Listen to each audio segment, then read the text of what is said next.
스포일러 많습니다. 욕설 간혹 있습니다. 청취에 주의하시길 바랍니다.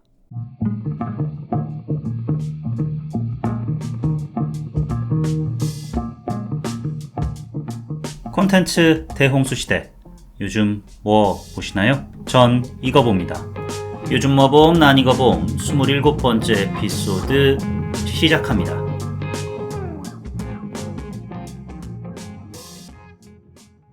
안녕하세요. 요즘 뭐 봄, 난 이거 봄, 요봄 난 봄의 진행자 롤린스입니다. 최민식 배우가 얼마 전 17일이죠. 17일에 방송된 MBC 손석희의 질문들에 출연을 해서 지금 극장값도 많이 올랐다. 좀 내려야 한다. 갑자기 그렇게 확 올리면 나라도 안 간다. 라고 말씀을 하셨는데 그 발언이 적잖이 화제를 불러 모았지 않습니까? 공교롭게도 이 방송이 나가고 며칠 지나 8월 22일에 CGV에서 26일 월요일부터 29일 목요일까지 4일간 일반 2D 영화를 반값에 볼 수 있는 CGV 컬처 위크를 실시하겠다고 밝혔는데, 원래 매달 마지막 주 수요일이 문화가 있는 날 컬처데이라고 해가지고 특정 시간대, 제가 알기로는 17시부터 19시였나 21시였나까지 여튼 그 시간까지 표값을 50% 할인해주는, 그러니까 7,000원 정도에 볼 수 있게 해주는 행사를 해왔잖아요. 이것을 이제 문화가 있는 주일, 컬처 위크로 확대하는 거죠. 그래서 제가 이 소식을 듣자마자 이번 에피소드에서 다룰 에이리언 로뮬루스, 아우 싸게 봐야지, 아싸 7,000원 돈 굳었다 해가지고 CGV 들어가 봤더니 얘는 7,000원 적용이 안 돼요. 죄다 14,000원, 15,000원이에요. 이럴 리가 없는데 하고 다시 한번 이벤트 공지를 확인해 보니까 CGV 컬처 위크에 적용되는 영화에 에이리언 로뮬루스가 포함되어 있지 않습니다. 행복의 나라, 빅토리, 트위스터스, 우리 사랑의 하츄핑, 정말 맹렬하죠. 이 작품들은 다 들어가 있는데 정작 에이리언은 없어요. 그래서 저는 난 또 다 해주는 줄 알았잖아 하면서 좋다 말았네 해가지고 약간 김이 샜는데, 그 이유가 뭘까? 왜 그럴까? 모두의 예상을 깨고 국내에서 2주 연속 주말 박스오피스 1위를 달성해서 100만 관객 돌파한 영화에 프로모션 하기 싫어서? 그래서 그랬을까라는 생각. 아니면 배급사인 디즈니가 우린 그런 프로모션 안 합니다, 가오가 있지 하면서 제외했을까? 참 궁금하네요. 괜히 헛물만 켰는데, 물론 수요일, 그러니까 원래 문화가 있는 날에는 에일리언 로뮬루스도 그 특정 시간대에 반값에 관람하실 수가 있습니다. 오해 마시고요. CGV 측이 내놓은 이제 자료를 보니까 침체한 영화 산업의 활성화를 위해 제작사, 배급사 등과 협의를 거쳐서 컬처 위크 행사를 마련했다라고 하니까 아마도 디즈니 쪽이 우린 안 합니다 라고 한 게 맞지 않을까 싶은데, 만약 그렇다면은 하여간에 진짜 있는 놈들이 더 합니다. 제가 뭘 알겠어요. 그냥 돈 없는 놈이 방구석에서 궁시렁궁시렁 거리는 거니까 미키마우스 성님들 감안하고 들어주시고요. 이 CGV 컬처 위크에 또 적용되는 영화 중에 박성웅 배우 주연의 필사의 추격도 포함되어 있습니다. 적용 대상 영화 중에서는 가장 최신작인데 개봉 첫 주 성적이 10만 명도 채 못 넘었어요. 저는 못 봤는데 볼 생각도 없습니다. 왜냐하면 영화의 평가가 상당히 안 좋더라고요. 근데 제가 이 영화 얘기를 왜 드리냐, 박성웅 배우 요즘 필모그래피를 보면 영화 완성도와는 별개로 흥행의 아쉬움이 되게 짙습니다. 코로나가 잠잠해진 2022년부터 현재까지 박성웅 배우의 출연작이 필사의 추격을 포함해서 무려 7편이에요. 오호자, 대무가, 라방, 더 와일드, 젠틀맨 이렇게 있는데, 이 중 가장 흥행 성적이 높은 작품이 31만 명을 기록한 그 유명한 웅남이입니다. 여기가 그렇게 만만해 보였을까라는 멸시를 당한 박성광 감독이 거둔 흥행 성적보다 저조한 스코어를 기록한 영화만 무려 6편에 달하는 거니까, 물론 여기가 그렇게 만만해 보였을까라는 망언은 어디까지나 이용철 평론가만의 생각이겠죠. 충무로 전체가 박성광 감독, 나아가 희극인 출신 영화인을 그딴 삐뚤어진 시각으로는 본다고 전 절대 생각하지 않습니다. 다시금 말씀드리지만 어디까지나 이용철 평론가의 생각이실 것이다. 그러겠죠. 또 우리 이용철 평론가님 유명하시지 않습니까? 베트남계 프랑스인 감독 트란 안 홍 감독이 연출한 프렌치 수프라는 영화를 두고 이제 프랑스인이 다 됐음을 자랑스럽게 공표라는, 감히 저 같은 범인은 쓸 엄두조차 못 내는 한 줄 평을 남기셨잖아요. 트란 아논 감독은 베트남 전쟁이 끝날 즈음에 프랑스로 이주를 해서 지금까지 창작 활동을 이어온 분인데, 비록 몸은 고향을 떠났지만 정체성은 유지한 채 한때는 타국이었던, 이제는 제2의 고향인 나라의 문화를 점차 나의 것으로 받아들여서 새로운 창작을 해나가는 이들의 대표주자신데, 이런 사람을 어떤 관점으로 바라보시는지 우리 이용철 평론가님의 고결한 시각을 엿볼 수 있는 한 줄 평이었습니다. 그럼 최민식 배우로 시작해 이용철 평론가로 귀결되는 혼돈의 오프닝을 갈무리하고 본격적인 이야기를 시작해 보도록 하겠습니다. 요즘 뭐 봄, 난 이거 봄, 요봄 난 봄 27번째 에피소드 난 이거 봄. 에이리언, 에일리언 아닙니다. 에이리언 로물루스 시작합니다. 작품 소개를 시작함에 앞서서 기왕 에일리언 아니다, 에이리언이다 라고 말씀 꺼냈으니까 계속해서 얘기를 이어나가 보자면, 외래어 한글 표기상으로는 에일리언이 맞습니다. 그런데 에이리언 시리즈가 국내 처음 개봉했을 때는 에이리언으로 표기를 했더라고요. 참고로 2편인 에이리언2가 먼저 개봉을 했는데 이게 국내에서도 대박이 나서 에이리언 1편이 뒤늦게 개봉을 했는데, 이처럼 그때 그 시절 표기법에 따라서 에이리언으로 개봉을 한 거죠. 지금까지도. 몇몇 분들은 이제는 에일리언으로 좀 바꿉시다 라고 하시는데, 전 그냥 계속 쭉 에이리언으로 갔으면 좋겠어요. 우리가 뭐 에일리언이란 표현을 실생활에서 자주 쓰는 것도 아니고, 에이리언 시리즈가 에일리언으로 표기를 안 했다고 해서 우리가 뭐 대혼란을 겪는 것도 아니고, 그때 그 시절 표기를 이어나감으로써 나름의 전통도 유지하는 것 같고요. 비슷한 사례로는 이제 백투더퓨처가 있죠. 여러분, 로버트 저메키스의 슈퍼 그레이트 레전드 SF 3부작 액션 블록버스터 백투더퓨처 시리즈, 제 인생 3부작이기도 한데, 뭐 다크나이트 트릴로지, 반지의 제왕, 아닙니다. 저는 무조건 백투더퓨처인데, 이 백투더퓨처의 공식 제목 철자가 비읍이 아닙니다. 쌍비읍이에요. 그래서 백투더퓨처가 아니고 백투더퓨처예요. 원래는 이제 백투더로 표기하는 게 맞는데, 왜냐면 이제 회사에서도 백마진이라고 하고 백마진이라고 적고, 배구에서도 백어택이라고 적고 백어택이라고 적잖아요. 그래도 이제 백보다는 백이 좀 더 와닿으니까 우리가 계속 백백백 하는 건데, 왜 발음과 어미 처리 하나하나 신경 쓰는 스포츠 캐스터들마저도 김연경 백어택이라고 하지 김연경 백어택이라고는 안 하잖아요. 표기는 백이라고 하지만 우리가 부를 때는 백백백이라고 하는데, 백투더퓨처는 난 그런 거 모르겠고 우리 무조건 백으로 간다 해서 이제 백투더퓨처가 된 겁니다. 백투더퓨처처럼 발음했을 때의 묘한 쾌감 같은 거는 없지만 에이리언 시리즈도 계속 에이리언으로 가길 바랍니다. 좀 여담이 길었네요. 에이리언 로물루스는 이제부터 그냥 로물루스라고 부르겠습니다. 스피노프를 제외한 에이리언 시리즈의 7번째 작품입니다. 에이리언 1편으로부터 20년 후, 에일리언 2편에서는 대략 35년 전에 이를 다루고 있는 작품인데, 프리퀄까지 해서 시간순으로 에이리언 시리즈를 쭉 정리를 드려보자면, 프로메테우스, 에이리언 커버넌트, 에이리언 1편, 로물루스, 그 다음에 이제 에이리언 2, 3, 4인 거죠. 이처럼 개봉 일자와 시간 순서가 좀 복잡하고 시리즈 자체도 그간 총 6편이나 이어졌기 때문에 흥행에 있어서 걸림돌이 될 거라고 생각을 했어요. 본전치기 정도 하겠구나 싶었는데 지금까지 거둔 수익을 보면 심상치가 않다까지는 아니고 예상을 그래도 뛰어넘는 흥행세를 보이고 있습니다. 로물루스는 이제 북미에서 개봉을 했을 때 개봉 첫 주 주말 박스오피스 1위를 거두었고, 현재까지 북미 수익 7천만 불 정도, 한화 900억 원 정도를 벌어들였고, 물가가 하도 올라서 이제는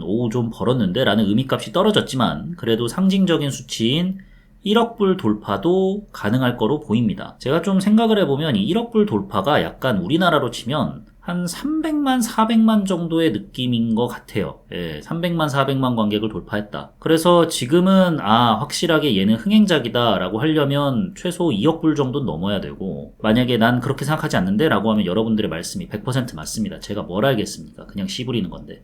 여하튼 에이리언 시리즈 중에 북미 수익 1억 불 돌파작은 프로메테우스 한 작품뿐입니다. 1억 2천만 불인데 로물루스가 현재까지는 7천만 불 정도를 거뒀으니까 1억 불은 넘을 것 같고요. 잘하면은 프로메테우스도 넘을 것 같긴 합니다. 로물루스의 제작비가 8천만 불입니다. 아니, 물가가 너무 올라서인지 로물루스 보고 저예산 영화다라고 하시는 분들도 종종 계시더라고요. 아니, 물가가 올랐다 해도 언제부터 1,000억 원 넘는 제작비로 만든 영화가 저예산이 된 건지는 잘 모르겠는데, 야, 8천만 불 정도면 저예산 맞지 라고 생각하시는 분들이 계시다면 친하게 지내고 싶습니다.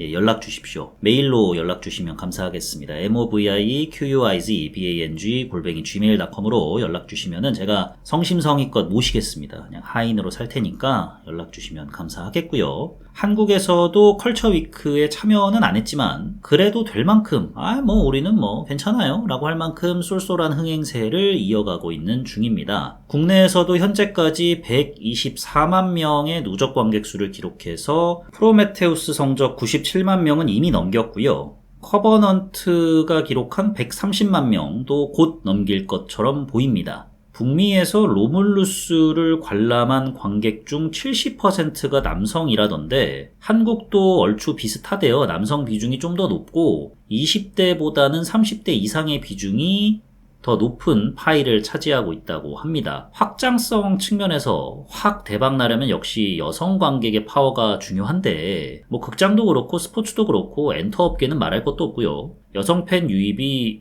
더 적나라하게 말하면 수익에 결정적인 역할을 하는 게 좀 많긴 한 것 같아요. 만약에 여성 친화적인 그런 장르물이라든지 혹은 여성들에게 유입할 수 있는 요소로 이 영화가 꾸려졌더라면 아마도 지금보다 훨씬 더 높은 흥행세를 기록하고 있지 않았을까 싶은데 침 질질 흘리면서 인간 사냥하는 벌레놈의 행패를 15,000원씩이나 내고 보기 좀 꺼림칙하긴 하죠. 예, 이해는 됩니다. 여담이긴 한데 엔터 업계를 1년씩 정산해서 가장 많은 수입을 거둔 그룹 탑 10을 뽑아보면 거의 다 8, 90%가 그냥 보이그룹이더라고요.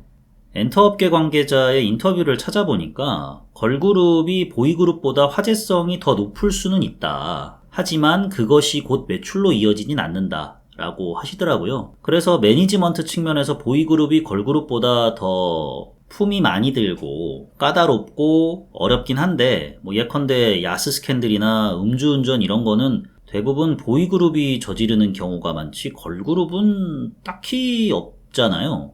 아직도 잊을 수 없는 희대의 병문안 드립 정도 빼고는 그분도 아이돌은 아니었죠. 싱글 가수였으니까. 요즘도 보세요. 너도 나도 체중 관리하는 시대에 발맞춰서 하이브 방시혁 의장도 베버리 힐스에서 아프리카 BJ들이랑 제로슈가 소주 마신다는 그런 아닙니다. 죄송하고요. 사과드립니다.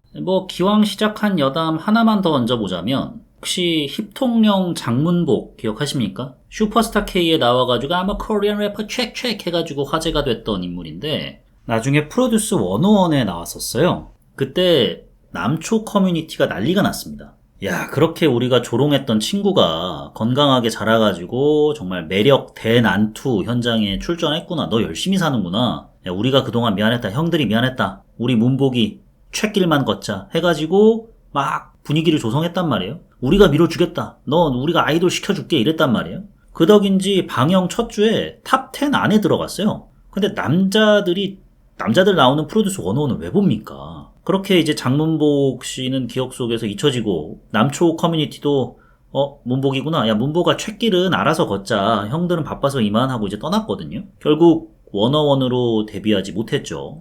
지금 어떻게 지내시는지 이 정도로 여성 팬 유입이 중요하다.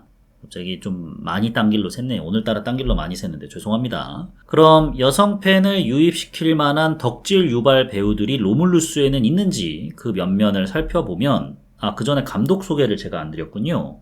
로물루스의 연출자는 우루과이 출신 감독 페데 알바레즈입니다. 호러 영화 이블데드 리메이크판의 연출과 각본을 맡아서 할리우드에 데뷔를 했습니다. 이블데드 자체가 열혈 팬층이 워낙 두텁다 보니까 부담이 꽤나 됐을 텐데 평단과 관객으로부터 고루 호평을 받았습니다. 야, 호평이 뭐가 중요하냐? 돈을 벌어야 될 거 아냐? 라고 생각하실 수 있는데 제작비의 5배가 넘는 수익을 거뒀으니까 돈도 솔찬히 번 거죠. 이걸로 샘 레이미에게 깊은 인상을 남겼는지 샘 레이미가 또 제작을 하나 맡아줍니다. 그렇게 공포 스릴러 장르인 맨 인 더 다크의 연출과 각본을 맡았는데 이게 또 흥행이 1000만 불이 안 되는 제작비인데 대략 10배의 수익을 거뒀어요. 그래서 속편까지 나왔지만 속편은 뭐 평가도 별로 안 좋고 속편이 왜 나왔냐라는 좀 비아냥이 들 정도로 뭔가 결국엔 돈 벌기 위해서 무리하게 시리즈를 연장시킨 거 아니냐라는 욕을 듣긴 했지만 여튼 그 정도로 나름의 성공적인 커리어를 닦다가 최근에 뭐 이런저런 작품들이 흥행의 고배를 마시면서 휘청거렸는데 그래도 이 사람이 호러나 이런 부분에 일가견이 있고 또 에이리언 시리즈의 광팬이래요. 그래서 결국 로물루스의 연출까지 맡게 됐습니다.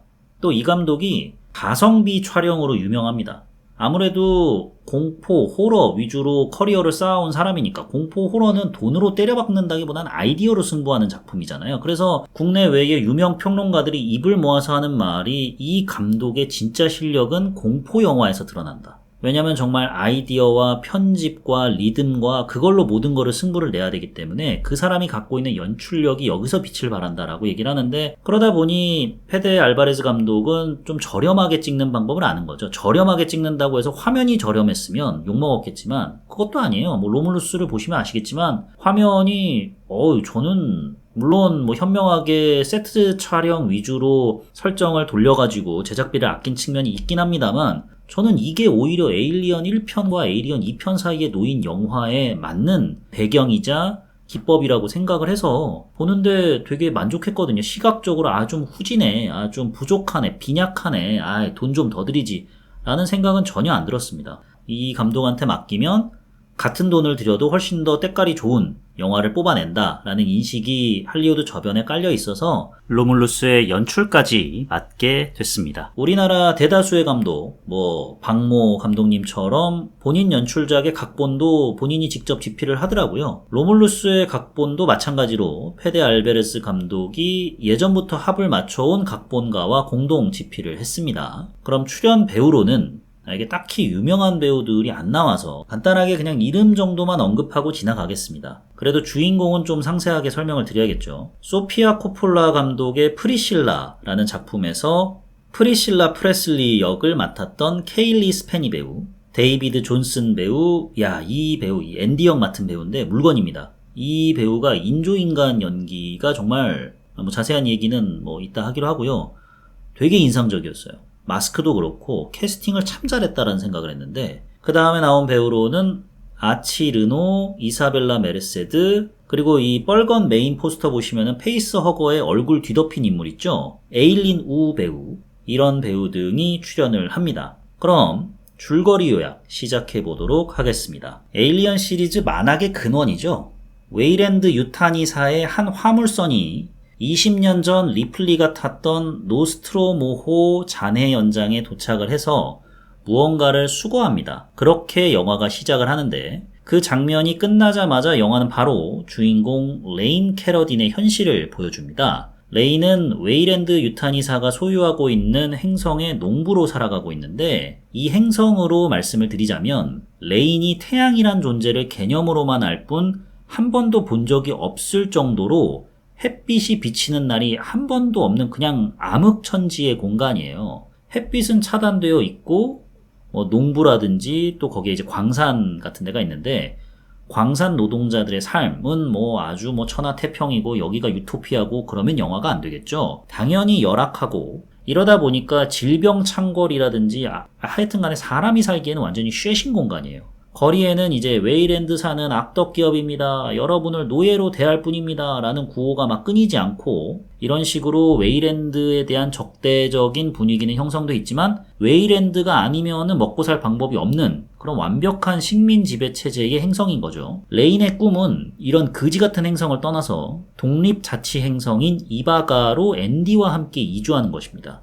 앤디는 누구냐? 레인이 동생처럼 아끼는 사실상 동생이라고 주변에다 소개하는 합성인간, 인조인간, 그냥 안드로이드라고 할게요. 안드로이드 로봇입니다. 레인이 앤디를 동생처럼 여기는 이유는 어렸을 때부터 레인을 위한 최선의 행동을 해야 한다라는 것을 우선 행동 수칙으로 여겨왔던 반려로봇이라고 해야 되나요? 그런 존재이기 때문이에요. 근데 우리가 통상 로봇과 인간이라고 하면 이 로봇이 되게 민첩하고 영민해가지고 인간을 늘 케어해주고 인간 옆에서 든든한 동반자이자 뭐 보호자의 역할을 한다 뭐 이런 거를 떠올리기 마련인데 얘네는 반대입니다. 사실 앤디는 레인 아버지가 고물상 같은 데서 주워온 로봇이에요. 그러다 보니까 일단 모델 자체도 좀 구형이고 버려졌다는 뜻은 뭐 어딘가 하자가 있다는 거겠죠. 눈에 띄는 하자까진 없지만 확실히 뭔가 좀 측은감이 느껴져요. 예, 애가 말하는 어투라든지 뭐 행동이라든지 이런 게 약간 굼뜨기도 하고 이 점에서 진짜 앤디 역을 맡은 데이비드 존슨 배우 캐스팅이 정말 탁월한데 이 배우가 기본적으로 눈이 약간 그 가수 이적 씨 눈이랑 비슷해요. 약간 눈망울이 처져 있어요. 그러다 보니까 어떤 표정을 지어도 약간 조금 억울해 보이고 좀 불쌍하고 좀 측은지심이 들게 만드는 얼굴이에요. 뭐 이거는 나중에 좀 더 자세하게 얘기를 드려보고 우선 이제 줄거리에 집중을 하죠. 그래서 뭐 막 불량배들한테 괴롭힘도 당하고 그래요.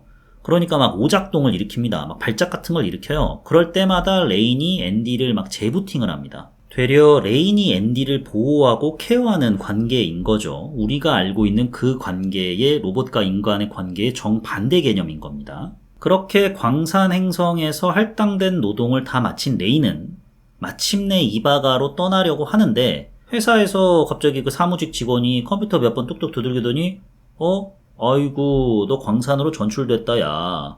할당량? 아이 그거 너 늘어났어. 한 여기서 한 5년 정도 6년 정도 더 있어야 돼. 라면서 난데없이 그냥 2주 불허 통보를 내립니다. 레이는 상심하죠. 도대체 어떻게 살아가야 되는가. 답답한데 그때 이제 친구 타일러로부터 만나자는 전화가 와요. 타일러는 자기 여동생 그리고 사촌 남동생 그 외의 친구들이랑 2주 계획을 하나 짜놨어요. 뭐냐면은 최근에 식민지 행성 궤도에 한 우주선을 발견했는데 우리가 조사 좀 해보니까 선 내에 동면할 수 있는 냉동 캡슐이 있더라. 야, 레이나, 너 여기서 죽을 때까지 무기한으로 뺑이 쳐가면서 일할 바에는 그냥 냉동 캡슐 하나 뿌려가지고 우리가 갖고 있는 소형 우주선에 실어서 이방으로 가자! 라고 꼬십니다.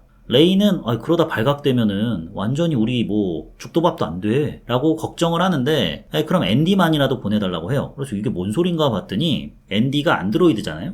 해당 우주선의 시스템을 관장하는 운영체계 마더, 에이리언 1편에 나왔던 그 마더에 접속할 수 있는 사람은 해당 우주선 관계자가 아니고서는 웨이랜드사가 제작한 안드로이드밖에 없다는 거예요. 발각되면 큰일 나기도 하고 시종일관 앤디에게 적대적인 타일러의 사촌 비오른에게 빡쳐가지고 레인이 합류하려고 하지 않습니다. 그러자 타일러가 야, 너 언제까지 앤디만 생각하면서 살 거야? 앤디랑 평생 살 거야? 야, 앤디는 어디까지나 로봇이야. 너도 살아야지 임마 라고 하는데 마침 그때 광부들이 뭐 이제 일하러 이동하는데 그 광부들이 들고 있는 새장 속 카나리아를 봅니다. 결국엔 그 카나리아는 평생 그 새장 속에 갇혀 있잖아요. 그걸 보고 오케이, 콜, 나도 들어간다. 이렇게 되는 거예요. 그렇게 우주선에 다다르는데 이거 생각보다 우주선 규모가 꽤 큽니다. 또 가서 분석을 해보니까 이 우주선이 36시간 후에 그 식민지 행성고리에 충돌한다는 거예요. 하지만 일은 이제 30분이면 끝난다 라고 하면서 타일러가 레인을 안심시킵니다. 그렇게 소형 우주선이 생각보다 규모가 큰 그 우주선에 도킹을 하고요. 레인은 소형선에 남아있고 타일러, 비오르, 앤디 3명이 우주선 탐방에 나서요. 이제 기대했던 대로 앤디가 접속을 하니까 우주선 문들이 막 열립니다. 우주선 내부는 내부 폭발을 방지하려고 중력 발생 장치가 가동됐다가 꺼지는 상황이에요. 어찌저찌 마더를 재부팅 해가지고 중력 발생 장치를 끄고 뭐 이래저래 둘러보니까 동면 캡슐이 있어요. 아싸 해가지고 이제 봤는데 냉각제가 딸리네. 이게 에너지가 딸리는 거죠. 이거 갖고는 이바가까지 한 9년이 걸리는데 9년 동안 동면 상태로 갈 수가 없는 거예요. 한 3년 정도 분량밖에 안 되는 겁니다. 그래서 냉각제를 찾으려고 우주선 안쪽으로 들어가게 되는데 우주선 안쪽으로 들어가니까 이제 마더도 재부팅 됐겠다. 갑자기 빠바바밤 하고 울리면서 르네상스 우주정거장에 오신 여러분을 환영합니다. 여러분은 지금 로물루스와 레무스 두 구역 중 레무스에 위치하고 계십니다. 뭐야 이거 뭐하는데요? 하면서 막 이렇게 둘러보는데 레무스 구역을 탐색하던 3인방이 레무스 구역의 뭐 제어실 같은 곳에 도착한데 뭐 난장판입니다. 여기저기 다 부서져 있고 바닥에는 구멍이 크게 뚫려 있고 웬 인조인간은 반토막이 난 채 나뒹굴고 있고 이게 뭐요? 하는데 근데 이게 중요한 건 아니니까 주변을 수색을 하는데 저온 보관실이라는 곳이 있어요. 여기에 냉각제가 있겠다 해서 들어갑니다. 기대했던 대로 충분한 분량의 냉각제가 있어요. 야, 이거 빨리 꺼내자 하는데 빼내자마자 저온 냉각실의 비상 상황 뭐 이런 경고문이 울리더니 저온 보관실 문이 닫힙니다. 앤디가 이제 열어보려고 하는데 권한 없음, 과학 장교, 연락 요망 뭐 이런 메시지만 떠요. 이를 지켜본 레인과 동료 이제 한 명이 이들을 꺼내주려고 레무스 구역으로 들어갑니다. 이 동료가 이제 그 포스터에 나온 인물이죠. 페이서거에게 잡아먹힌 대충 스포죠. 여튼 이 친구와 레인이 3인방을 꺼내주려고 레무스 구역으로 들어갑니다. 냉각제를 뺐으니까 저온 냉각실의 온도가 오르겠죠. 저온 냉각실이 더 이상 저온 냉각실이 아니게 되어가는 거예요. 그때 앤디 눈에 저온 냉각실의 동결 상태로 보관 중이던 전갈 같은 녀석들이 눈에 띄는데, 그렇죠. 페이스허거입니다. 온도가 높아지니까 요 녀석들이, 페이스허거 요 녀석들이 슬슬 꿈틀거리기 시작해요. 마침내 한 녀석이 기지개를 쫙 켜면서 3인방을 노리기 시작하는데, 과연 페이스허거만 주구장창 나오다 끝날까요? 레인과 앤디 그리고 동료들은 36시간 내에 르네상스 우주정거장을 탈출할 수 있을까요? 르네상스 우주정거장은 어쩌다가 난장판이 됐을까요? 영화 오프닝 때 웨이랜드 유니티사가 수거한 물건은 도대체 무엇이었을까요? 지금 극장에서 확인해 보시기 바랍니다. 에이리언 로물루스를 감상하고 느꼈던 좋았던 점과 아쉬웠던 점에 대해서 말씀드려 보도록 하겠습니다. 먼저 좋았던 점에 대해서 본격적으로 말씀을 드리기 전에 제가 생각하는 어떤 SF에 대한 의미값을 먼저 드리자면, SF는 제가 봤을 땐 크게 두 가지 종류가 있다고 생각을 합니다. 첫 번째는 막대한 제작비로 구현한 첨단 과학 가득한 미래 세계를 휘젓는 주인공들의 모험담, 백투더퓨처 같은 게 대표적이죠. 아니면 제작비는 부족할지언정 오늘날 우리 사회를 반추하게 만드는 통찰이 담겨있는 칠드런 오브 맨이나 가타카 등이 대표적이라고 생각합니다. 두 가지 면모가 만약에 이 SF 영화에 다 담겨 있다라고 하면 그 영화는 명작이 되는 거죠. 제가 이 말씀을 왜 드리냐면,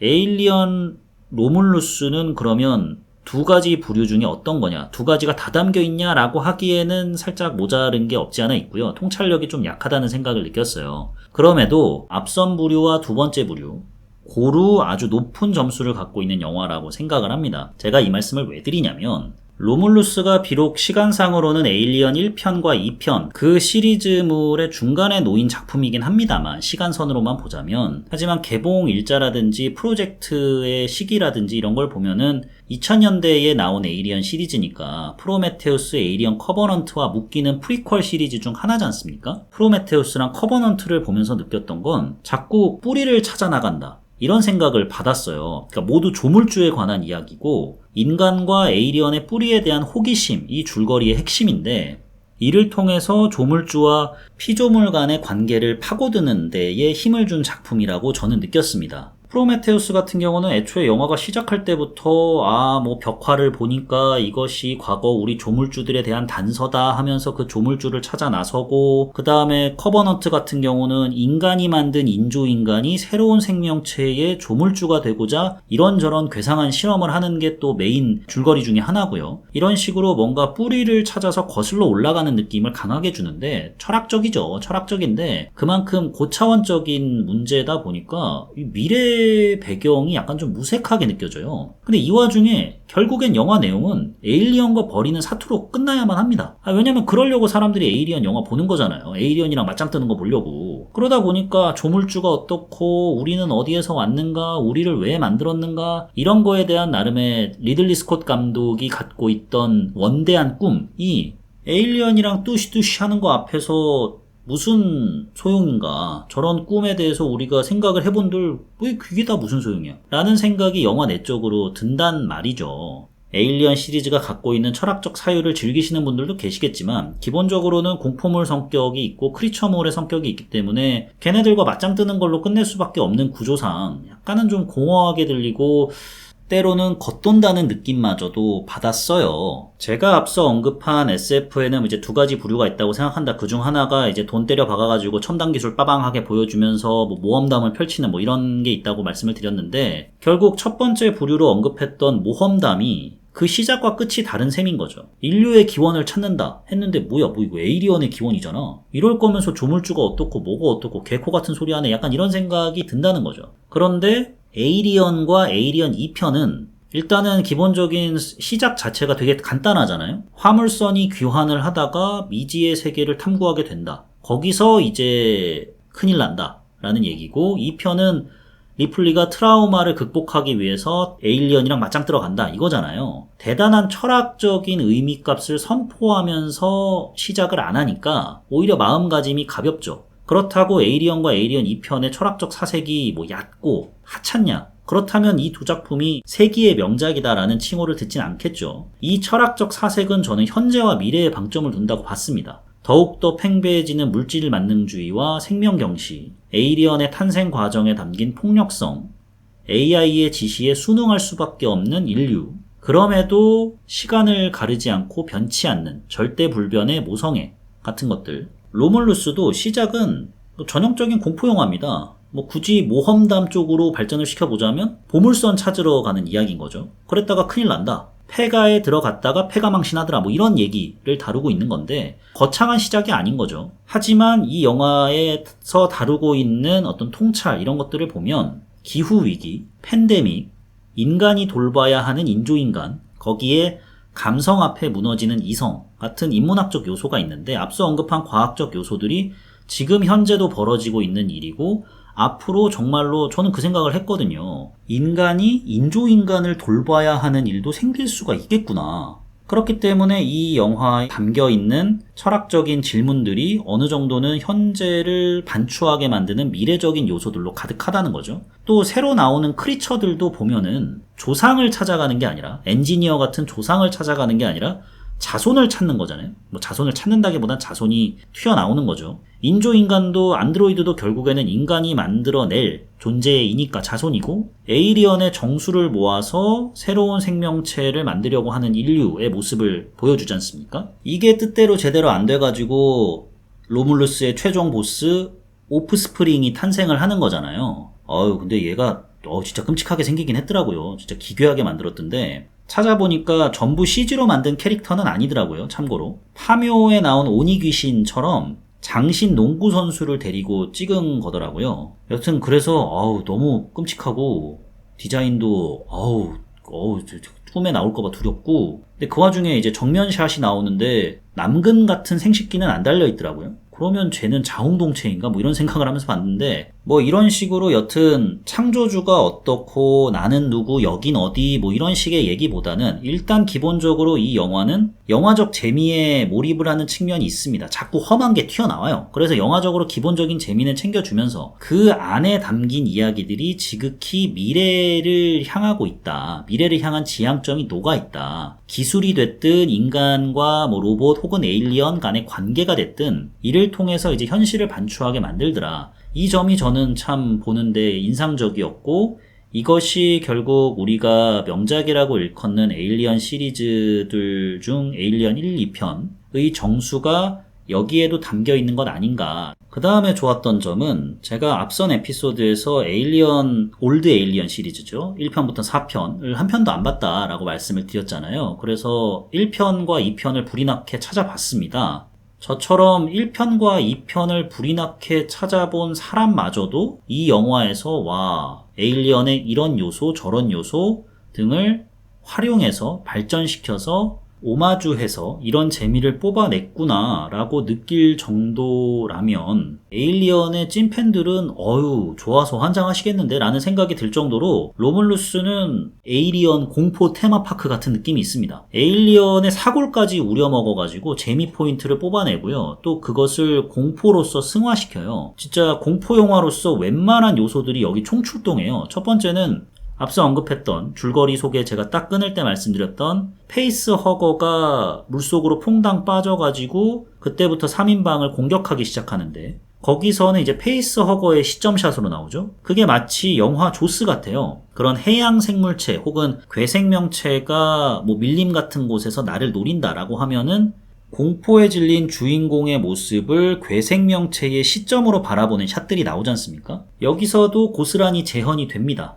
결국 쟤네들이 덮쳐가지고 어떤 짓을 벌일지 알기 때문에 아우 진짜 심장이 쫄리더라고요. 그 이후에는 페이스 허거들이 주인공 일당을 계속해서 쫓으려고 유리창 같은 거 막 깨 부수고 막 이러지 않습니까? 득달같이 달려들잖아요. 그 장면은 영락없는 좀비 영화예요. 그리고 또 페이스허거가 유리창이나 문을 뜯으려고 할 때의 모습이 인간 손 모양이랑 또 비슷해가지고 약간 좀비 영화 같은 느낌이 물씬 풍기기도 하고, 또 나중에는 레무스에서 로물루스 쪽으로 가기 위해서 레인하고 앤디하고 이제 이런 일당들이 특정 구역을 지나야 하잖아요. 근데 그 특정 구역을 지날 때 앤디가 추측하기로는 이 페이스허거들이 인간의 체온에 반응을 하는 것 같으니까 뭐 방의 온도를 체온만큼 높이자 해가지고 그 방을 몰래 이제 통과하려고 하지 않습니까? 이 또한 좀비 영화에서 우리가 흔히 보던, 특히 부산행에서 이런 장면이 나오잖아요. 좀비들이 뭐 시각이 퇴화한 것 같다. 터널 안으로 들어갔을 때 숨죽인 채 선반 위를 기어 올라가서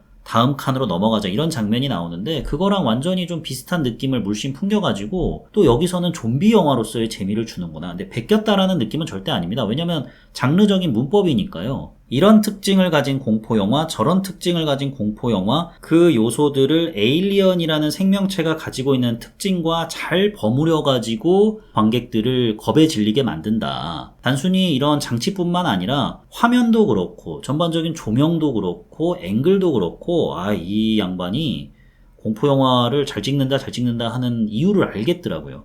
여기까지만 보면 그냥 에일리언으로 공포영화 잘 찍었나 보네 싶으실 텐데, 제가 테마파크라는 표현을 드린 이유는 뭐냐면 에일리언이 정말 떼거지로 뭐 종류별로 다 나오잖아요. 에일리언 1편 같은 경우에는 제가 정확한 명칭은 다 잘 모르는데 그 제노모프가 있고 뭐가 있고 그러더라고요. 근데 여하튼 우리가 흔히 말하는 그 에일리언, 그 한 놈이 나와가지고 이제 한 명 이제 죽이는 그런 내용이고, 에일리언 2편에서는 그 에일리언들이 떼거지로 나오고 나중에는 이제 퀸 에일리언이랑 1대1 영혼의 맞다이를 까는 거잖아요. 근데 페이스 허거들까지 막 합심해가지고 떼거지로 나오는 그런 장면은 제가 3, 4편은 안 봐서 모르겠습니다만 없었던 걸로 기억을 하거든요. 그리고 프로메테우스랑 커버넌트는 기억이 잘 안 납니다. 그런데 이 영화에서는 에일리언도 에일리언인데 페이스 허거들도 득달같이 달려들지, 산성 피는 요동치지, 이러니까 우리가 볼 수 있는 뭐 거의 퀸 에일리언 정도를 제외한 웬만한 크리처들이 다 나와가지고 주인공을 어떻게든 죽이려고 그 난리를 치는데 테마파크 같은 느낌을 받았습니다. 테마파크라고? 그러면은 그 많은 전작들 다 봐야 되는 거야? 뭐 1, 2편 뭐 그거라도 봐야 되는 거야? 나 시간 없어. 안 볼래.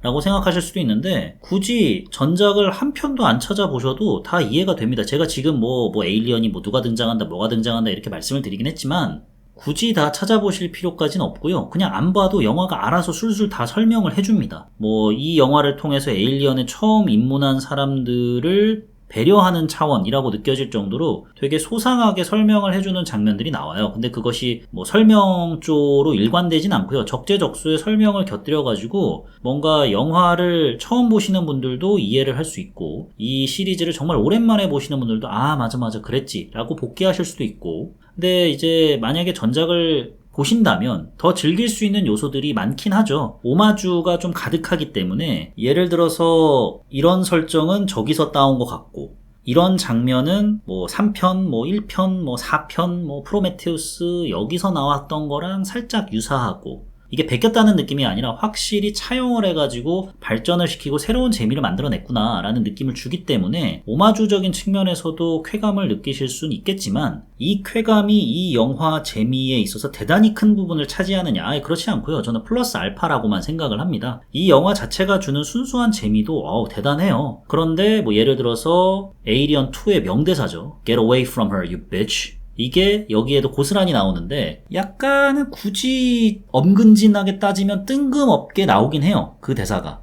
그런데 그 대사 자체가 주는 원초적인 쾌감도 있고요. 팬들 입장이라면 야 내가 좋아하는 대사 나왔다 라고 하면서 즐기실 만한 요소도 있어서 굳이 전작을 다 안 보셔도 상관이 없다. 근데 만약에 보신다면 1, 2편 정도만 보고 가셔도 제가 말씀드렸다시피 1, 2편밖에 안 봤는데도 프로메테우스랑 커버넌트는 거의 기억이 안 나는데도 야 이 장면은 저거잖아, 야 저거는 저거잖아 라고 하면서 즐기는 재미를 제가 느꼈기 때문에 굳이 보신다면 1, 2편 정도만 보고 가시면 좋을 것 같다. 또 1, 2편은 워낙에 걸작이니까 1, 2편 나름대로의 재미도 상당하니까 만약에 보신다면 1, 2편을 보시길 권하고 굳이 안 보셔도 됩니다. 네. 그 다음에 좋았던 점은 저는 이 점이 특히 마음에 들었는데 에일리언 1편을 계승하되 적재적소의 CG를 가미해서 구현한 시각 디자인이 저는 너무 좋았습니다. 그러니까 계승을 했다는 게 무슨 뜻이냐면 에일리언 1편에서 극중 시간상으로 20년 정도가 지나면 그래 기술력이 저럴 것 같아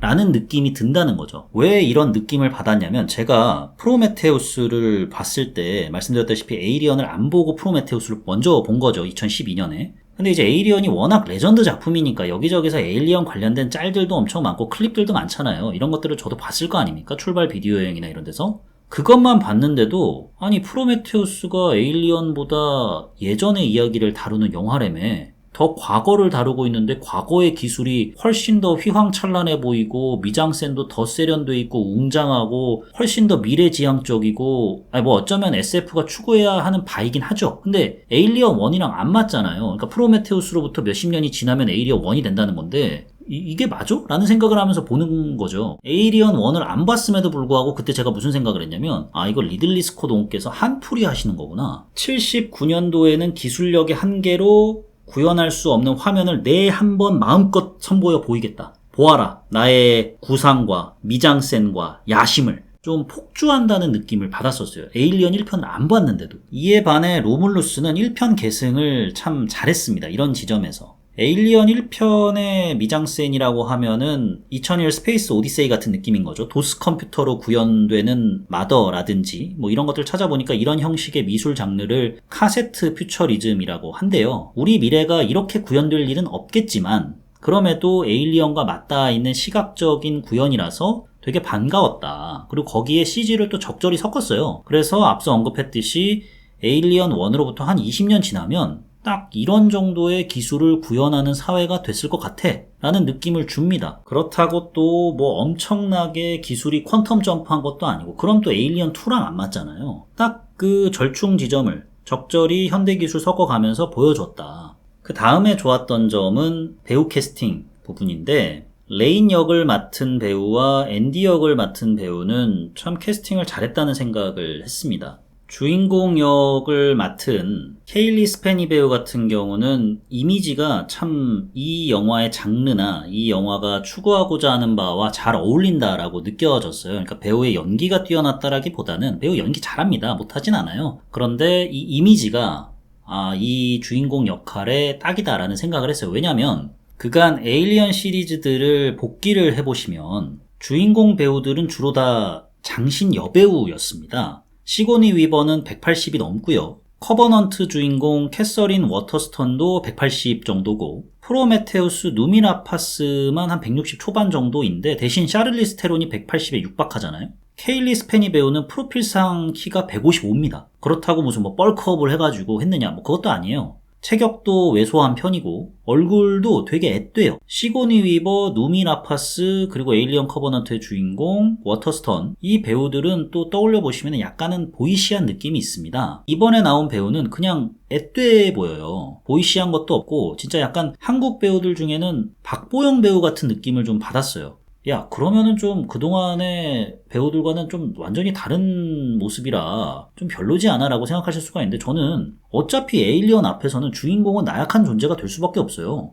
에일리언 앞에다가 근육 벌크업한 휴잭맨 데리고 와봤자 그냥 쟤네들한테 발리게 돼 있습니다. 그렇기 때문에 오히려 이 작은 체구의 케일리 스페니 배우가 훨씬 더 관객들에게 몰입감을 안겨다줘요. 약자라는 이미지가 너무나도 강하기 때문에 물론 그렇다고 케일리 스페니가 맡은 메인 캐릭터가 한없이 그냥 자발적으로 나는 약자다 뭐 이런 캐릭터성을 가져가진 않습니다만 워낙 체격 차이가 크게 나니까 진짜 발버둥을 쳐도 안 되겠구나라는 느낌을 좀 강하게 줘요. 보는 관객들로 하여금 레인이 느끼는 절망감, 어떻게든 살아보겠다고 발버둥 치는 그 모습에 큰 감정이입을 할 수가 있다는 것이죠. 또 작품의 기본적인 얼개는 에일리언이 벌이는 인간 사냥으로부터 탈출하라잖아요. 그러니까 언제 어디서 어떤 공포가 튀어나올지 모르는 환경에 놓여있는 캐릭터라면 확실히 외형상으로는 좀 약해 보이는 배우가 관객들의 몰입감을 높이는 데는 더 큰 영향을 끼치겠구나 라는 생각을 해서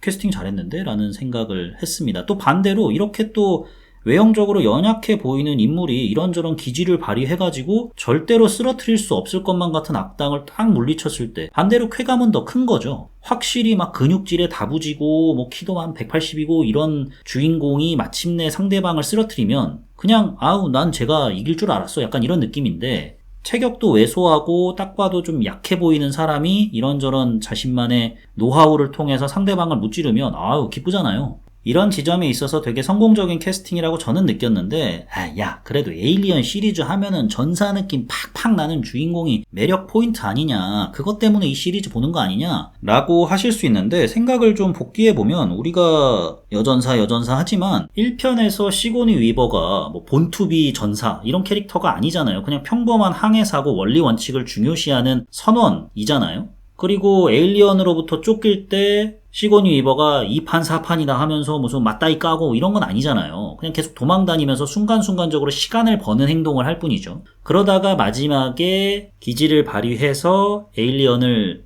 처단하는 거고요. 처음부터 뭐 전사고 뭐 퇴역 군인이고 그런 설정이 없지 않습니까? 시리즈를 거쳐가면서 전사가 되고 리더가 되어가는 거고, 누미 라파스도 그렇고 캐서린 워터스톤도 매한가지고, 얘네들은 심지어 애초 설정이 학자예요. 리플리처럼 얼굴에 막 기름칠 해가면서 비행선 닫고 쪼이는 일도 마다않는 뭐 항해사라든지 물류창고 직원이라든지 아니면 뭐 레인처럼 뭐 거친 그런 스트릿 출신이라든지 이런 게 아니란 말이죠.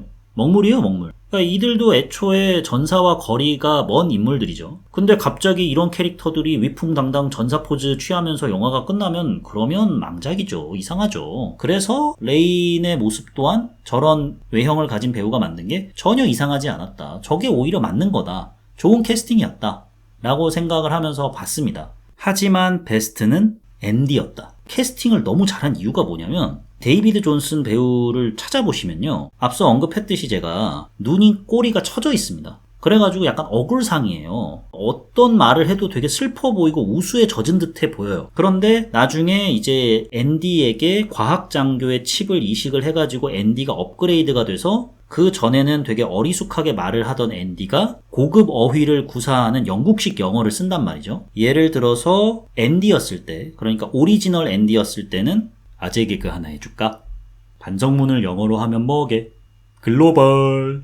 헤헤헤. 재밌지?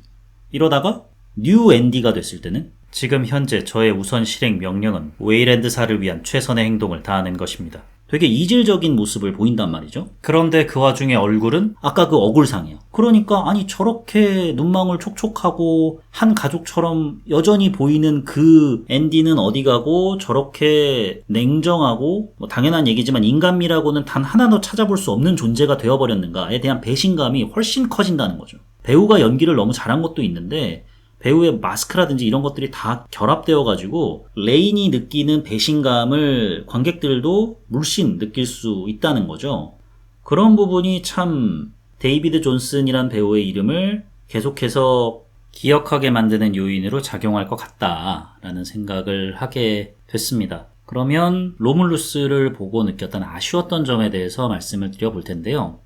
통찰력 부분에서 시작은 좋았는데 아쉬운 지점들이 꽤나 있어요. 뭐냐면 인간과 인조인간 간의 위치가 전복이 됐잖아요. 그로 인해서 레인이 앤디에게 느끼는 특수한 감정들이 있단 말이죠.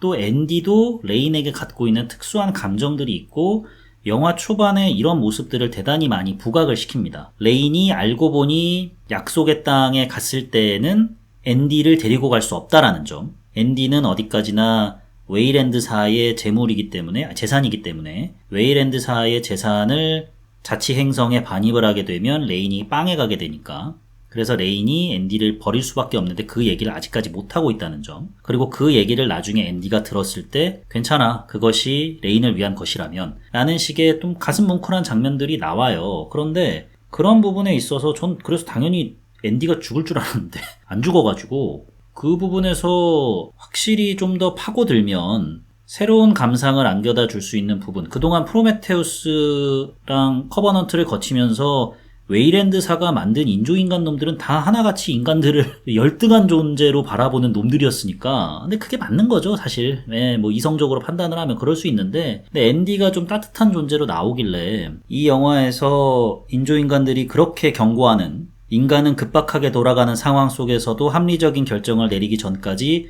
수많은 감정들을 거친다. 이것처럼 너무 감정적인 표현일진 모르겠습니다만 유대감적인 측면에서 좀 더 진일보한 얘기를 다룰 줄 알았어요. 특히 과학 장교의 칩이 이식이 되었을 때 우리가 알던 앤디의 모습, 그러니까 레인이 알던 앤디의 모습이 아닌 대단히 냉철하고 이성적인 사고만 하고 회사의 이익을 위해서 복무하는 영락없는 웨이랜드사의 인조인간으로 탈바꿈된 앤디가 나오잖아요. 그럼에도 불구하고 레인과 나눴던 추억, 뭐 기억 같은 거는 조금은 남아있지 않습니까?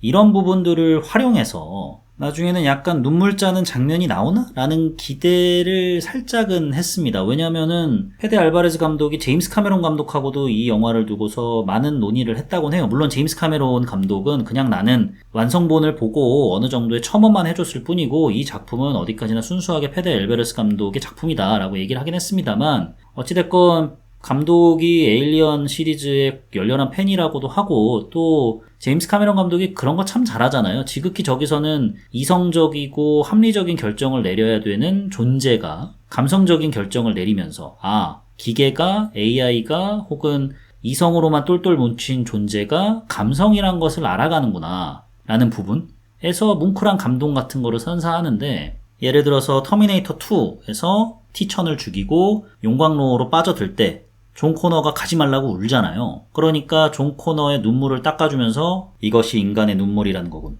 나는 절대로 흘릴 수 없는. 이러면서 존 코너를 안아준단 말이죠. 얼마나 감동적인 장면입니까? 근데 말이 안 되죠. 로봇이 어떻게 눈물을 몰라요. 사라 코너 등에 흉터 났을 때 자기 머릿속에는 인간에 대한 뭐 해부학적 지식이 넘쳐난다 이렇게 말했던 로봇이 인간의 눈물은 이런 것이군 뭐 이런 말을 한다는 것 자체가 말이 안 되잖아요. 근데 슬프잖아요. 더 감동 주잖아요. 한 잔에 뭐 이런 느낌이 있는데 그래서 저는 여기서 사측의 이익 실현을 눈앞에 두고 살짝 감정적인 모먼트가 발동이 되어서 레인과 그 동료들을 좀 살려주거나 구해주는 혹은 탈출할 수 있는 퇴로를 열어주는 뭐 이런 식의 뭉클한 장면이 살짝 나오나라고 생각을 했죠. 물론 뭐 이런 거 넣으면 좀 짜쳐지긴 하겠습니다만 아니 워낙 앞에 앤디와 레인 간의 관계를 그런 식으로 설정을 해놨길래 후반에 그런 장면을 기대했죠. 터미네이터 3를 보면 이제 TX가 T800한테 바이러스를 침투시켜가지고 T800이 존 코너를 죽이게 만들잖아요. 근데 아직 뭐는 좀 남아있어가지고 T800이 존 코너에게 TX가 나한테 이런 짓을 시켰다. 도망가라. 난 너를 죽이려고 한다. 이러니까 이제 막 존 코너가 너 왜 이래? 넌 내가 알던 T800이 아니야.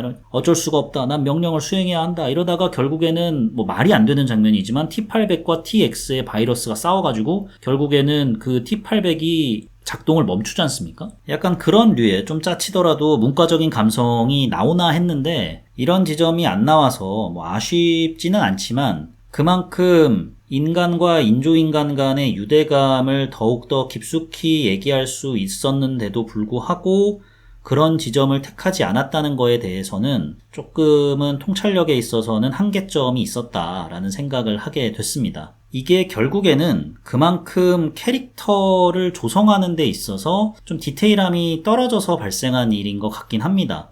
여러모로 에일리언이라는 시리즈를 아우르는 요소들로 이루어져 있고 이것을 통해서 극강의 재미를 주는 것은 맞습니다만 그건 어디까지나 우리가 봐왔던 에일리언 시리즈의 재미 요소들을 합친 거에 불과하고 캐릭터들의 성격이 빛을 발해서 재미를 유발하진 않는다라고 생각을 하거든요. 캐릭터들의 동기가 되게 확실합니다. 이 캐릭터가 저런 행동을 하는 데 있어서 확실한 동기부여가 되어 있고 그 이유를 설명은 해주긴 해요. 하지만 그럼에도 자기적인 설정들도 좀 있고요. 상황에 놓인 인물들만 보여줄 뿐이고 저 상황에 놓인 사람들이라면 다분히 저렇게 행동을 하겠다라는 특징으로 가득 찬 인물들 위주로 구성이 돼 있습니다. 비교를 하자면 에일리언 1에서 리플리는 대단히 원리원칙주의자예요. 케인이 페이스허거에 물려가지고 죽을 위기에 처하고 있지만 괴생명체를 우주선 안으로 들일 수 없다. 검역 과정을 거친 후에 들여보내야 된다라는 입장을 고수하잖아요. 그러니까 뭐 선장이라든지 동료들이 막 욕을 하고 빨리 문 열란 말이야 라고 하는데 그럴 수 없다는 거 아시잖아요. 뭐 이런 식으로 얘기를 한단 말이에요. 그런데 어떻게 보면 그런 입장을 최우선적으로 고려해야 되는 지위에 있는 과학장교 애쉬가 어떻게 동료들을 모른 채 할 수 있습니까? 라고 하면서 문을 열죠. 근데 알고 보니 얘가 이제 안드로이드였고 페이스서거를 습득을 해가지고 회사에다가 갖다 줘야 되는 비밀 임무를 띠고 있어가지고 거짓말을 한 거긴 했는데, 이걸 통해서 볼 수 있듯이 리플리란 인물은 대단히 원리원칙주의자고 규정이나 프로토콜을 대단히 중시하며 공동의 목표와 공동의 이익을 우선시하는 인물이다 라는 성격 규정이 확실하단 말이죠. 그에 비해서 레이는 그런 모습이 좀 부족합니다. 그러니까 앤디에 대한 책임감이 남다르다 정도를 제외하고는 이 캐릭터가 정확하게 어떠한 그 외적으로 성격을 가지고 있는지에 대해서는 좀 부족하고요. 앤디는 성격 규정이 확실하게 나오죠. 그런데 어디까지나 우리가 알고 있는 안드로이드라고 하면 익히 나는 내 주인, 내가 케어하는 사람을 최우선적 가치로 여겨야 돼. 뭐 이런 성격은 우리가 익히 다 알고 있는 거기 때문에 그렇게 새롭게 느껴지지가 않아서 이것이 성격이다. 앤디라는 안드로이드만이 갖고 있는 성격이구나 라고는 느껴지지가 않았습니다. 이러다 보니 캐릭터의 성격이 빛을 발해서 재미를 이끌어내는 요소들은 부족했던 것 같고요. 또 자기적인 설정들이 있다고 말씀을 드렸는데, 첫 번째 같은 경우는 타일러의 여동생이 알고 보니 웬 개자식이랑 그렇고 그런 사이여가지고 임신을 했다는 거잖아요. 영화에는 확실하게 그 개자식이 누구다라고는 안 나오지만 대충은 유추해 볼 수 있는 장면이 나오죠. 그래서 난 이렇게 유추를 했는데 제 유추가 맞는 건가요, 님들? 이라고 한 해외 영화 커뮤니티 유저가 글을 올렸는데 페데 알바레스 감독이 당신의 유추가 맞습니다 라고 인증을 해줬어요. 아빠가 바로 사촌 비오르입니다. 네, 사촌이랑 드론 참. 근데 임신이라는 설정이 왜 나오는가? 결국엔 마지막 그 오프스프링을 보여주기 위해서 임신이라는 설정을 가져다가 쓴 거잖아요. 그것도 그냥 뭐 개자식이랑 뭐 이러쿵저러쿵 하다 보니 이렇게 됐어 라는 식으로 넘어가게 되고, 그 전에 타일러의 여동생이 뭐 그 전부터 좀 노는 애로 유명했다더라, 혹은 뭐 피임 같은 거는 성실히 하지 않았다더라, 이런 설명을 하는 것도 아니고 그냥 갑작스럽게 알고 보니 얘 임신 뭐 이런 식으로 얘기가 나오니까 어디까지나 오프스프링을 보여주기 위한 설정이구나 라는 생각에 좀 아쉬웠습니다. 저는 사실 임신이란 설정을 갑자기 저렇게 집어넣은 이유가 알고 보니 저 타일러의 여동생이 퀸 에일리언이 되는구나 라고 예상을 했었어요, 저는. 그러니까 저런 요소를 집어넣었구나.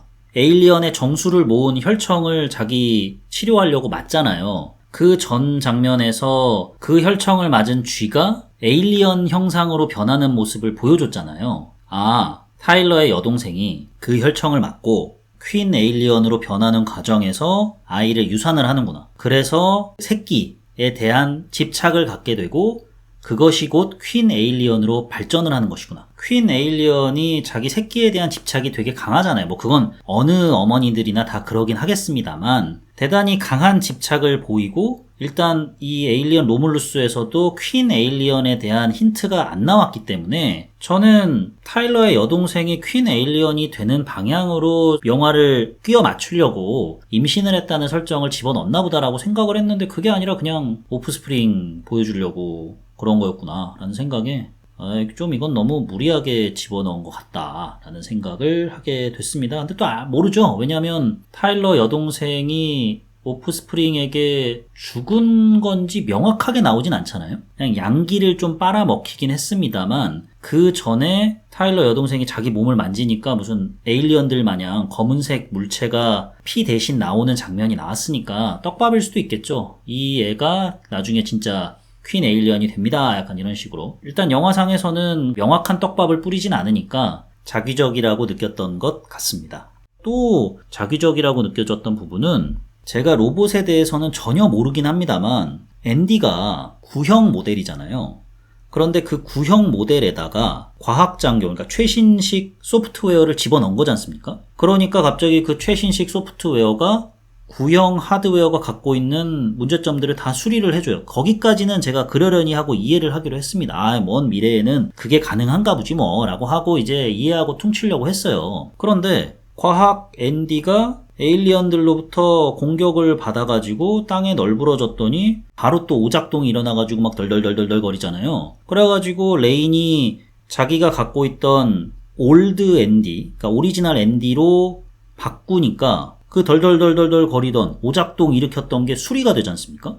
저게 뭐야? 이게 말이 돼? 신형 소프트웨어가 구형 하드웨어를 고치는 건 그래, 오케이, 인정. 그런데 신형 소프트웨어를 장착한 채 야기된 문제를 구형 소프트웨어가 고쳐준다고? 이건 좀 말이 안 되지 않나? 알고 보니까 제가 브라운관 TV였나? 그냥 퉁퉁 치면은 알아서 고쳐지나? 라는 생각에 저건 좀 자기적이다 라는 느낌을 받았습니다. 여기까지가 로물루스를 보고 제가 느꼈던 좋았던 점과 아쉬웠던 점이고요. 제가 영화에서 좀 궁금했던 지점이 있어요. 이거에 대해서 여러분들은 어떻게 생각하시는지 댓글이나 메일로 보내주시면 감사할 것 같은데, 뭐냐면 타일러의 여동생이 에일리언의 정수, 그 혈청을 맞는다라고 말씀을 드렸잖아요. 근데 그 전에 이미 과학 앤디가 고통에 신음하는 타일러의 여동생에게 이 혈청 한번 맞아보지 않겠냐. 인간과 생쥐는 유전자가 어느 정도 일치하기 때문에 이걸 맞았을 때 당신이 치료될 수도 있다라고 권유를 하잖아요. 그런데 레인이 어떤 부작용이 있을지 모르니까 일단은 얘를 동면 캡슐에 집어넣어서 어디 행성 같은 데 가가지고 거기서 치료받도록 하자라고 해가지고 일단은 그때는 안 맞잖아요. 그러다가 나중에 여동생이 혼자 있을 때 지 혼자 맞는데, 근데 저는 그때 과학 앤디가 분명히 알았을 거란 말이죠. 이 혈청도 아직은 완벽하지 않고 쥐한테 맞췄을 때 쥐 안에서 제노모프가 튀어나왔다더라. 그러면 과학 앤디가 그 혈청을 여동생한테 건네줬을 때, 그리고 여동생이 그걸 맞는다면 아마도 높은 확률로 괴 생명체가 여동생으로부터 튀어나올 것인데, 그렇게 되면 본인의 과학 앤디의 최우선 미션, 이 혈청을 본사, 웨이랜드사에게 전달해야 된다라는 그 임무에 차질이 생길 수가 있잖아요. 왜냐하면은 그 새 생명체가 본인을 공격할 수가 있으니까. 그런데 왜 과학 앤디는 그 혈청을 여동생에게 주었는가? 어디까지나 순수한 목적으로 치유를 위해서 전달을 했는가? 아니면 어떤 결과물이든지 치유를 하든 부작용이 돼가지고 제노모프 같은 것이 튀어나오든 그 결과물을 목도하기 위해서였는지. 알고 보니 그냥 과학 앤디가 에일리언의 정수를 맞으면 부작용이 있다는 것을 몰라서 그렇게 된 건지. 만약에 세 번째라면 좀 짜치긴 하네요. 그걸 어떻게 몰라. 당연히 알 텐데. 여러분들의 생각은 어떠신지, 도대체 과학 앤디가 타일러의 여동생에게 에일리언의 정수를 건네준 의도는 무엇이었을지 남겨주시면 감사하겠습니다. 그럼 로물루스에 대한 제 별점과 한 줄 평을 남겨보도록 하겠습니다. 에일리언 로물루스에 대한 제 별점은 4.0 괜찮은데? 입니다. 왜 이렇게 예상 밖 흥행 성적을 기록하고 있는지 여실히 체험할 수 있는 2시간이었습니다. 그래서 에일리언 시리즈를 한 번도 안 보셨다고 할지언정 호러 영화로 또 스릴러 영화로 이만한 작품이 없다고 느껴지니까 극장 나들이 한번 하시면 좋을 것 같습니다. 에일리언 로물루스에 대한 제 한 줄 평은 시리즈 전체를 아우르며 미래를 논한다 입니다. 많은 팬들로부터 사랑받았던 시리즈 곳곳에 흥미로웠던 요소들을 한데 뭉쳐서 자기만의 스타일로 만들어 놓았기 때문에 시리즈를 전체를 아우른다라는 느낌을 받았고요. 또 언급했듯이 프로메테우스 커버넌트와는 다르게 미래의 지향점을 좀 찍고 있고, 또 영화의 내용도 오프스프링이 그래서 결국엔 살았나 죽었나, 죽었겠지만 또 모르죠. 또 어떻게 해가지고 구해냈다라더라 이런 식으로 이야기를 풀어나갈지 모르기 때문에 이야기의 방점 또한 미래에 찍혀있기 때문에 시리즈 전체를 아우르며 미래를 논한다 라는 평을 남기게 되었습니다. 여기까지가 요즘 뭐봄 난 이거 봄 요봄 난 봄 27번째 에피소드 에일리언 로물루스였는데요. 제가 너무 말을 중언부언했네요. 오늘따라 러닝타임이 너무 길었는데 어떻게 들으셨는지 댓글 남겨주시면 너무나도 감사하겠습니다. 시잘데기 없는 얘기 좀 빼라 이런 평가도 대환영이니까요. 언제든지 여러분들의 일침 남겨주시면 제가 읽어보고 스스로 반성하면서 바로 다음날이면 잊어버리겠죠? 농담이고요. 더욱더 발전할 수 있도록 최선을 다하겠습니다. 다음 에피소드는 넷플릭스 드라마죠. 김윤석, 윤계상, 고민시 배우 주연작 아무도 없는 숲속에서를 다뤄보겠습니다. 아직 한 편도 안 봤는데 평들을 대충 읽어보니까 좀 호불호가 많이 갈리시는 것 같더라고요. 어떤 분들은 좋았다. 근데 그렇다고 너무 좋았다까진 또 아닌 것 같고 괜찮은데요? 재밌는데요? 라고 하시는 분들이 있는가 하면 어떤 분들은 도대체 이 드라마는 뭔 소리를 하는겨? 뭐 매가리가 없어. 라는 식으로 이제 비판을 하시더라고요. 과연 매가리가 있는지 아니면 텅 비었는지 제가 확인을 해보고 제 나름대로의 이야기를 다음 시간에 들려드리도록 하겠습니다. 지금까지 저는 요즘 뭐봄 난 이거 봄 요봄 난 봄의 진행자 롤린스였고요. 들어주셔서 대단히 감사합니다.